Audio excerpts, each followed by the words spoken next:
Welcome to the RPGamer review of Galaxy of Pen and Paper. This is read by Spearumbress, written by Nix, and the video is edited by Efrog. Sometimes games fall along the wayside.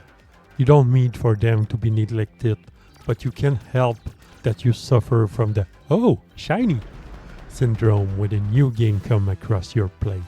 Once the newer shiny item has been completed, you move back to other things you started, perhaps even a year later. You remember enjoying space travel and passing the Mountain Dew. You recall that Galaxy of Pen and Paper was a game you mean to review last year. You panic and power through. Behold Studios' Galaxy Pen and Paper as player crafting their own D&D party and prepping to reach the star and further point of the galaxy. The game master asks the player to craft a party of heroes who begin their interstellar adventures, helping the less fortunate, siding with rebels against the evil empire, and hoping that no one eats all the snacks. What is fun about Galaxy of Pen and Paper is that the writing is a love letter to pop culture and science fiction series like Lost in Space, Star Trek, and Star Wars, while different locations pay homage to classic science fiction writers such as Ursula K. Le Guin and Arthur C. Clarke. It's entertaining to go through the various space systems and see the reference being made to the various work and authors. While these references are delightful and the writing is cheeky, a little bit of proofreading would have been appreciated, as there are typos littered throughout the game, and frankly, the main story isn't as interesting as it could be. The story is a bare-bones space adventure where the cast of character is out doing good deeds for the galaxy, while also hoping to stop any foes along the way. The side quests lack any real narrative, and while they are helpful to do for building experience, there are no real incentive to check them out. Galaxy of Pen and Paper put 8 unique classes at the player disposal and is great as encouraging players to mix and match their party combination.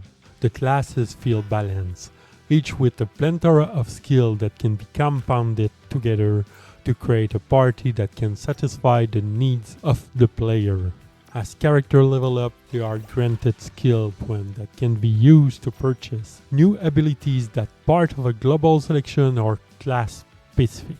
Players are not forced to have dedicated tanks or healer in Galaxy of Pen and Paper, and the game doesn't penalize the player for switching classes midway through the game either. There are also 2 styles of combat in Galaxy of Pen and Paper.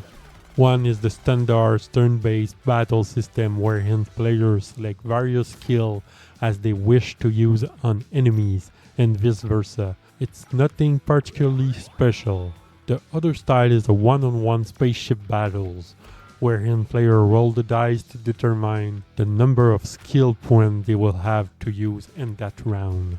Throughout the main storyline, the party collects dice to strengthen their ship, moving from a 4-sided dice to eventually hit the 20-sided dice. After the dice roll, players can choose to do a regular attack, change to missile for higher damage output, heal, use a shield, or do an all-out attack.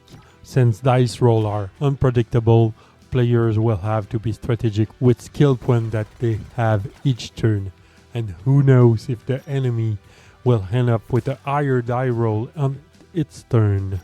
These battles are a wonderful change of pace to the formulaic turn-based battles. One issue regarding combat is the difficulty balance. While spaceship battles feel balanced, the turn-based battles do not. There are battles throughout the game where the difficulty spike in a way that do not grow with the player. Some battles are hair-pullingly dreadful, but these are usually then followed up by battles that feel very trivial. While this may not be an issue for some players, it just seems a bit odd given how well the ship combat is presented in terms of difficulty. Much like Beale's studio first foray with Night of Pen and Paper, Galaxy sport vibrant and colorful 16-bit graphics, blending it with less than clean-looking 3D models for space and planetary exploration. It's an interesting graphical balance that works for the game, even if it isn't prettiest to look at. In terms of sound, the game offers a decent soundtrack, many of the tunes playing homage to popular science fiction franchises. Unfortunately, the soundtrack is quite forgettable, which is a shame given the game's overall package of being a decent little time waster. Although Galaxy of Pen and Paper isn't a long game, clocking in at 9 hours to just complete the main story. There's a lot of side content to keep players coming back for more. I do wish Beale Studio has done something more to spice up the turn-based combat system into something more engaging, but I also appreciate the experimentation that went into the spaceship combat. While Galaxy of Pen and Paper doesn't push any boundaries, it stayed true to its 16-bit roots, offering a fun exploration into outer space and a great excuse to hang with your friends, eat some pizza, and roll some dice. RPGamer give Galaxy of Pen and Paper 3 out of 5. For more detail, hit up the link in the description below. For more video content, subscribe to the channel. Follow us on Twitch for daily stream of your favorite RPGs. Join on the discussion at rpgamer.com on Discord. And for the latest in the RPG news, head over to rpgamer.com.